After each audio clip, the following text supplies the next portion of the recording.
আসসালামু আলাইকুম ভিউয়ার্স, আজকের রেসিপি হলো রসুন ভুনা। দেখুন, প্রথমে আমি রসুনগুলো একটা গামলায় ছিলে নিয়েছি। তারপরে সুন্দর মতো ছিলার পরে কড়াইতে আমি হালকা তেল গরম করে নিব।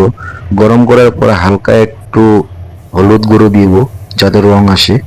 রসুনগুলো এরপরে আমি এখানে ফালাই দিব। ফালাই দিয়ে হালকা হালকা ফালাই দিয়ে একটু আমি গরম করে নিব। হালকা ভেজে নিতে হবে রসুনগুলো। ভাজা প্রায় এই রসুনগুলো আমার শেষের দিকে। এখন তেল দেব। তেল দিয়ে তেলটা একটু হিট করে নেওয়ার পরে তারপর পেঁয়াজ কুচিগুলো দিয়ে দিব।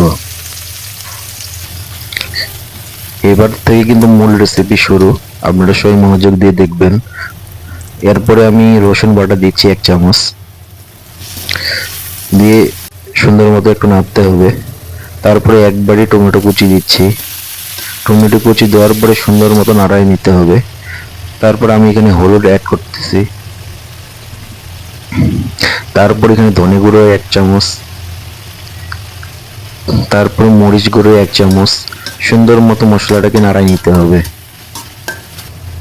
এরপরে আমি লবণ দিচ্ছি। লবণ দেওয়ার পরে আরো নাড়াই নিতে হবে। প্রায় কষানোর পালা শেষ মশলাটা। এখন আমি সেই রসুনগুলো এখানে ফালাই দিব। ফালাই দেওয়ার পরে সুন্দর মতো ভাবে মেরিনেট করতে হবে চারপাশ দিয়ে। এইভাবে নাড়াই নিতে হবে। এরপরে আমি এখানে পানি অ্যাড করব যাতে রসুনগুলো সিদ্ধ হয় ভালো মতো। আপনারা আপনারা পরিমাণ মতো পানি অ্যাড করবেন। এরপর আমি ঢাকা দিয়ে দিব। ঢাকা দেবো। 10 মিনিট পর আমি দেখতেছি রসুনগুলো সিদ্ধ হয়েছে কিনা। এরপর আবার ঢাকা দিলাম। রান্না প্রায় আমার শেষের দিকে। এই দেখুন রসুন ভুনা কত সুন্দর এবং কত সুস্বাদু।